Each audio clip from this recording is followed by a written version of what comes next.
Wargi Bandung, apa kabar? Pastinya harus tetap sehat di masa pandemi COVID-19 ini. Saya Kang Duhan akan menemani wargi Bandung semua dalam 20 menit ke depan.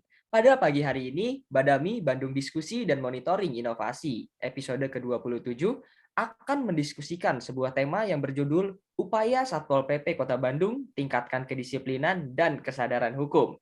Bagi wargi Bandung yang ingin bergabung dengan diskusi ini, dipersilakan untuk berkomentar di kolom komentar live Instagram bandung.go.id. Tentunya pada pagi hari ini Kang Duhan tidak sendirian karena Kang Duhan sudah ditemani bersama Bapak M. Hari Krismarjadi, SHMM, selaku Kepala Bidang Pembinaan Masyarakat dan Aparatur Kota Bandung. Halo, selamat pagi Pak Kris. Selamat pagi, Kang. Oke, apa kabar Pak? Alhamdulillah baik, Pak. Alhamdulillah baik. Tetap sehat ya Pak kita di masa pandemi COVID-19 Alhamdulillah. ini. Ya. Baik Pak, untuk memulai diskusi kita pada pagi kali ini, tak kenal maka tak sayang. Jadi mungkin Pak Kris boleh memperkenalkan diri dulu kepada wargi Bandung. Halo, selamat pagi. Assalamualaikum warahmatullahi wabarakatuh. Nama saya Hari Krismaryadi. Saya Kepala Bidang Pembinaan Masyarakat dan Aparatur dari Satpol PP Kota Bandung. Demikian. Baik, jadi wargi Bandung sekarang udah kenal nih bersama Pak Kris ya. Untuk pertanyaan pertama Pak, apa itu mobil sidang penyelenggaraan tindak pidana ringan dan apa fungsinya Pak? Ya, baik. Teman-teman semua, ini jadi mobil ini memang kami mendapatkan bantuan dari dana insentif daerah tahun 2020 dan kami melakukan pengadaan ada 3 unit. Satunya yang sekarang mungkin sedang dibahas yaitu mobil mobile tindak pidana ringan atau TPRIG. Yang 2 lagi adalah mobil untuk mobil yang untuk melakukan sosialisasi, pembinaan dan penyuluhan bagi masyarakat. Demikian gitu ya. Jadi kalau mobil ini memang kami rancang untuk bisa melakukan menyelenggarakan sidang tindak pidana ringan manakala terjadi pelanggaran Perda atau peraturan kepala daerah sehingga bisa langsung on the spot, bisa langsung kita laksanakan penyelenggaraan itu. Jadi tidak lagi menunggu misalnya sidang tipiring yang ada di pengadilan negeri begitu ya. Jadi bisa langsung on the spot. Ya. Itu mungkin salah satu pemikiran kami bahwa untuk lebih mempercepat proses penyelenggaraan sidang tipiringnya begitu, sehingga kami menyelenggarakan sifatnya mobile dan bisa dilakukan dimanapun. Demikian.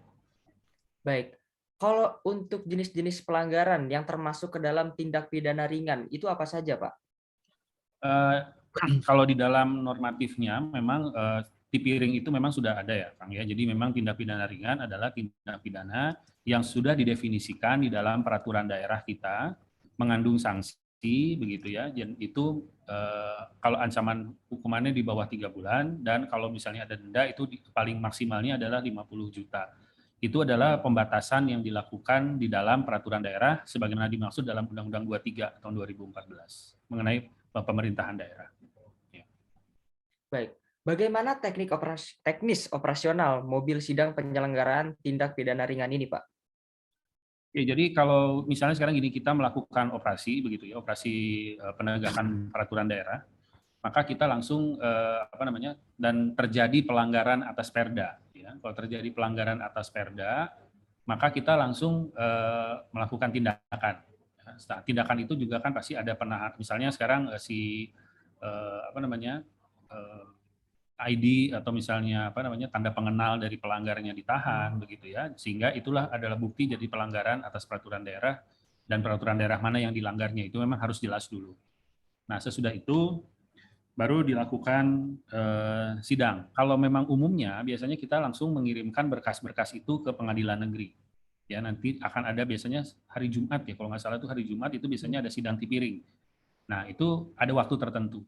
Nah sekarang kalau dengan waktu yang seperti ini, apalagi sekarang musim pandemi begitu ya, Kang, ini juga jadi akhirnya juga kita seperti blessing juga kita punya alat seperti ini sehingga bisa kita lakukan proses persidangan itu tidak hanya di pengadilan negeri tapi juga di mobil tipiring ini dengan menghadirkan ada hakim, panitera, jaksa, kemudian penyidiknya dan juga ada pelanggarnya yang kita hadirkan pada kesempatan di mana mobil itu standby atau kita tempatkan. Demikian, Kak. Baik. Untuk pemilihan lokasi sendiri, Pak, mobil ini seperti apa untuk pemilihan lokasinya? Akan menentukan lokasi A, B, dan C. Ya, memang kami menggunakan pertama karena mobil ini juga mungkin teman-teman pernah melihat ya, dimensi mobilnya juga cukup besar gitu ya, karena Ya. memang harus menampung banyak hal ya dari peralatan dan lain sebagainya. Sehingga memang waktu itu kami pernah menguji coba di MIM ya, kemudian juga di kalau nggak salah di beberapa mall di Ciwok, di Cihamplas Walk pernah kami standby-kan mobil ini dan menyelenggarakan itu.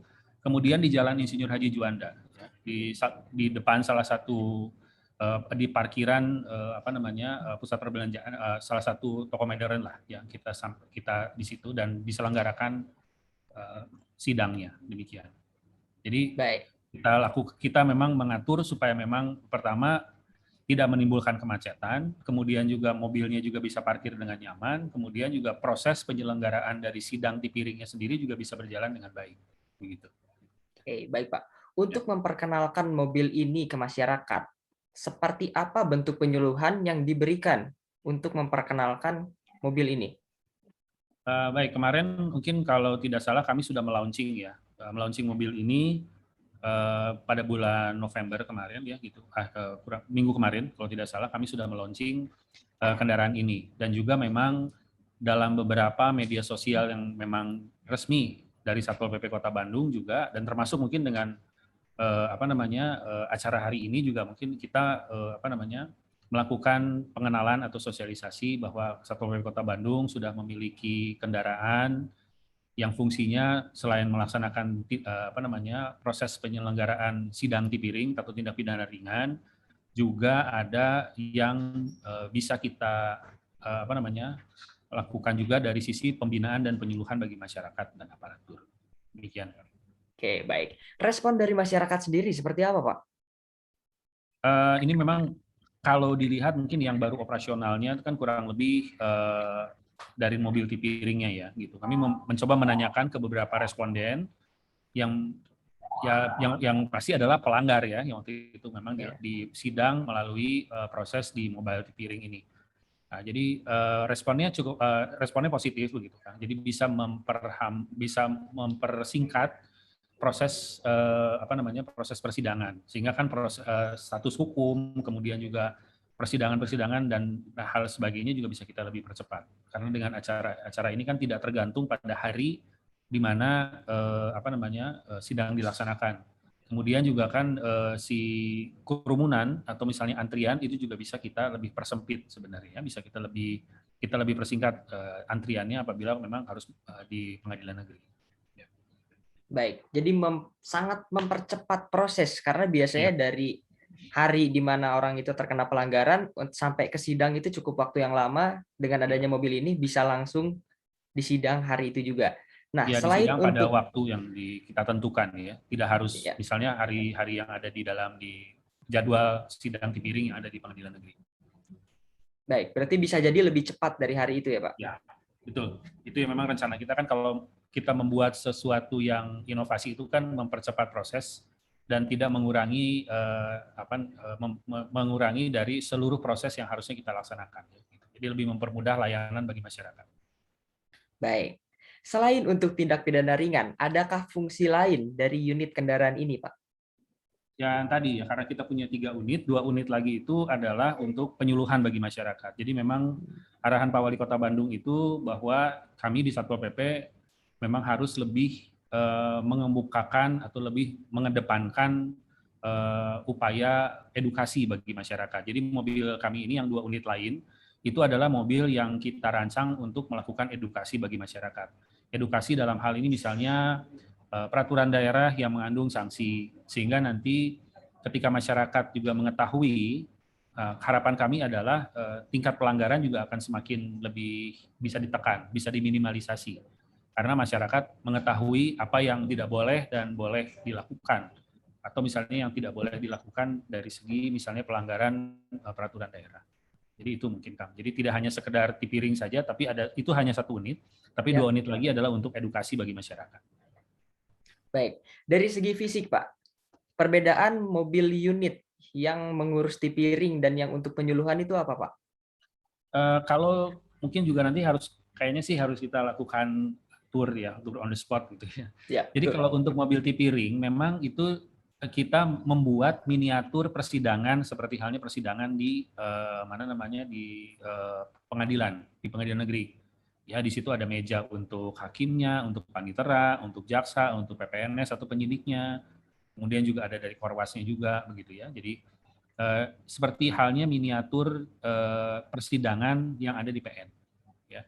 Tapi kalau misalnya dengan musim pandemi sekarang, ternyata kami setelah melakukan uji coba juga dari beberapa kali kesempatan, kita lakukan seperti halnya sekarang, secara online. Ya. Jadi e-court lah, electronic court gitu ya. Kalau electronic court ternyata mobil kami juga bisa menjangkau ke arah sana gitu ya. Jadi bisa dikembangkan lah. Jadi bisa diekspand teknologinya juga bisa sampai bisa sampai untuk melakukan electronic court atau misalnya persidangan secara elektronik. Oke, jadi fisiknya misalnya Pak Hakimnya ada di PN, kemudian si pelanggarnya itu ada di lokasi kami di mana si mobil tipiringnya ada, itu juga sama gitu ya. Jadi secara normatif juga itu tidak menjadi kendala. Karena sekarang pun banyak di pengadilan negeri pun juga banyak sudah dilaksanakan peradilan secara elektronik. Ya. Baik. Berarti untuk teknisnya sendiri, pelanggar akan dipanggil satu persatu ke dalam mobil untuk persidangannya, seperti itu, Pak? Ya, memang kalau idealnya itu dimasukkan Idealnya. dalam mobil ya kan ya, karena itu kan Ya. persidangan namanya juga ya gitu. Nah, karena memang sifatnya tadi yang kami melakukan uji coba yang peradilan secara elektronik atau e-court itu, makanya sekarang juga bisa si pelanggarnya ada di luar begitu ya, kemudian si Pak Hakimnya itu ada di tempat yang lain. Jadi kan kalau misalnya kita berkerumun juga tidak baik juga ya di masa pandemi ya gitu, karena memang mobilnya juga mungkin kalau secara gambaran kan juga tidak terlalu besar juga begitu ya, cukup ruangan saja. Kalau misalnya sebesar ruangan peradilan tipiring yang ada di pengadilan negeri. Gitu. Baik, Pak. Sejauh ini sudah berapa banyak masyarakat yang ditindak menggunakan unit kendaraan ini, Pak? Kalau kami lihat mungkin ya ada beberapa gitu. Kalau datanya itu di sebentar, ini datanya sudah ada kami catat juga, maaf ya. Baik, silakan Pak. Oke, ini di sini ada, kalau jumlah orangnya sih mungkin ada yang kalau kami lihat sekitar ada 30 pelanggar. Khususnya kemarin itu yang lebih banyak adalah pelanggaran dari sisi protokol kesehatan ya Kang ya gitu. Ya. Jadi prokes ya pelanggaran dari sisi prokes itu yang kami tindak melalui memang tipiring begitu, karena memang dia kategorisasinya adalah tipiring dan prosesnya kami lakukan di tipiring yang mobile begitu ya, secara mobile. Gitu. Ini ada beberapa nih di beberapa kecamatan juga kami lakukan yang seperti kami sampaikan tadi, ada di Kecamatan Rancasari di Metro Indah Mall, kemudian di Cihampelas Walk tadi, kemudian di Bandung Wetan ya, di Kecamatan Bandung Wetan, terus kemudian yang satu lagi di Pascal 23 kalau nggak salah ya, itu ada satu. Jadi ada beberapa, kalau tidak salah sih sekitar 30-an pelanggar yang kami gunakan menggunakan pola tipiring mobile dan electronic court. Baik. Untuk contoh kasus, Pak, yang paling sering dilakukan oleh masyarakat sehingga akhirnya terkena tipiring itu seperti apa, Pak? Pertama yang paling sering kami temukan itu adalah misalnya sekarang di dalam peraturan wali kota kami itu memang misalnya ada beberapa jenis usaha yang memang untuk sementara waktu tutup dulu gitu ya. Tapi kemudian masih buka gitu ya. Atau misalnya ketika buka juga memang ada pembatasan-pembatasan dari sisi pengunjung. Nah, itu juga ada yang melakukan pelanggaran itu. Nah, termasuk juga misalnya ada yang tidak pakai masker ya Kang ya gitu.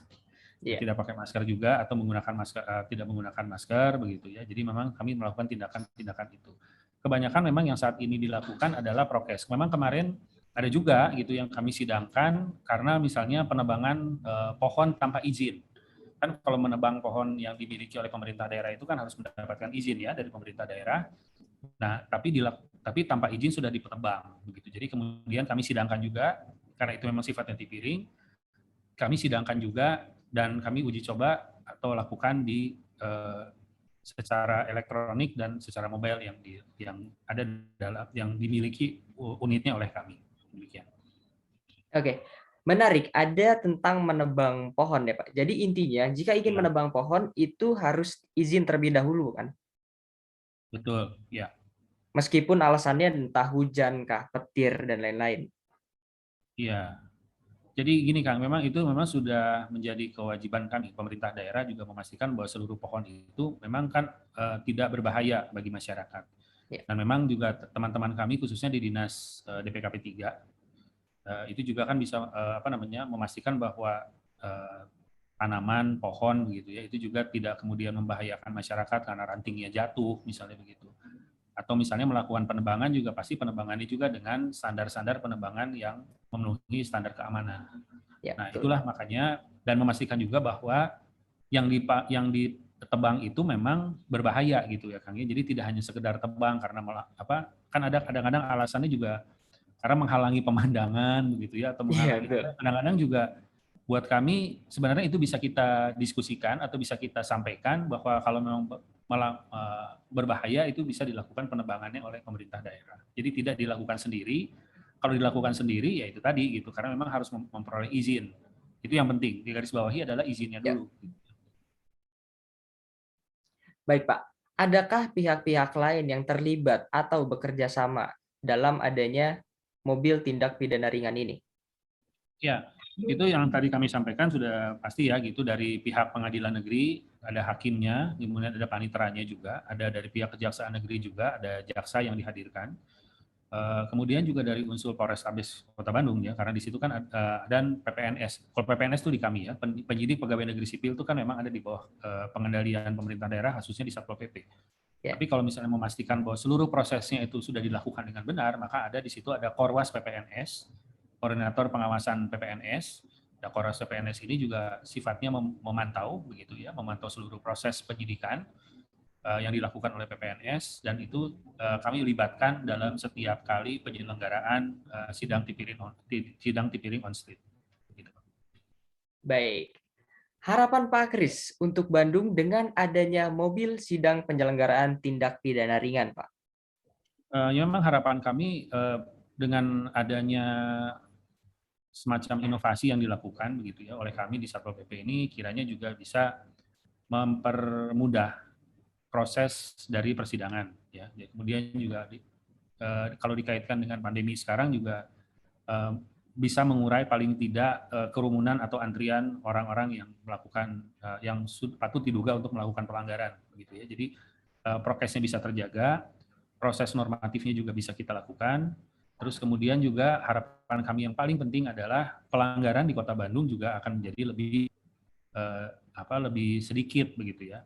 Tentu dengan lebih sedikitnya itu ada proses selanjutannya yaitu kesadaran hukum masyarakat menjadi lebih meningkat, pengetahuan atau pemahaman atas peraturan-peraturan daerah yang mengandung sanksi juga menjadi lebih baik dan itu menjadi tantangan kita semua termasuk kami di Satpol PP untuk bisa memastikan bahwa seluruh pembinaan maupun penyuluhan atas peraturan-peraturan daerah yang mengandung sanksi itu bisa sampai ke masyarakat dengan baik. Demikian. Baik, terakhir, karena kita sudah ada di penghujung acara nih, pesan dari Pak Kris dan Satpol PP Kota Bandung untuk wargi Bandung dalam melakukan kedisiplinan dan aturan hukum. Ya, yang tentunya juga mari kita semuanya taat atas peraturan perundang-undangan, khususnya peraturan daerah dan seluruh peraturan perundang-undangan yang ada. Karena kalau kita taat, insya Allah juga akan menjadi lebih ringan, gitu ya. Karena kalau melanggar itu pasti ada, ya pasti deg-degannya juga pasti ada, begitu ya. Pasti juga ada sanksi juga yang akan menunggu kita ketika melakukan pelanggaran. Dan tentunya juga dengan situasi pandemi yang saat ini masih tetap berlangsung, harapan kita semua adalah semoga kita semua bisa juga menjaga protokol kesehatan dengan baik, dengan tetap melakukan protokol 5M dengan baik juga, begitu ya. Ya. Dan juga itu penting bagi kita semua karena memang pandemi ini bukan hanya bisa dirasakan oleh segelintir orang, tapi juga oleh semua pihak begitu. Bahkan sampai pada seluruh sendi kehidupan kita begitu ya. Jadi kami pikir kalau kita bisa taat dengan protokol kesehatan yang ada, minimal dari diri kita sendiri maupun juga bisa menjaga dari sisi masyarakatnya, dari sisi komunitasnya juga, insya Allah kita juga akan lebih terhindar dari paparan, bisa menyelesaikan pandemi dengan lebih cepat. Demikian, Pak. Baik, terima kasih Pak Kris sudah mau berbagi bersama kami dan wargi Bandung mengenai mobil penyelenggaraan sidang tindak pidana ringan dari mulai definisinya apa, teknisnya seperti apa, tujuannya siapa, dan bekerja sama dengan pihak mana saja. Sekali lagi Kang Duhan mengucapkan terima kasih Pak Hari Kris Terima Maryadi. kasih. Terima kasih. Baik, bagi wargi Bandung yang memiliki inovasi dapat menghubungi kami di akun Instagram bandung.go.id yang nantinya akan kami ajak untuk berdiskusi mengenai inovasinya dalam program Badami di episode selanjutnya. Kang Duhan juga ingin mengingatkan kepada wargi Bandung untuk tetap mematuhi protokol kesehatan 6M dan jangan lupa untuk mengikuti seluruh media sosial dari bandung.go.id. Sekian Bandung Diskusi dan Monitoring Inovasi episode ke-27. Sampai jumpa di episode selanjutnya.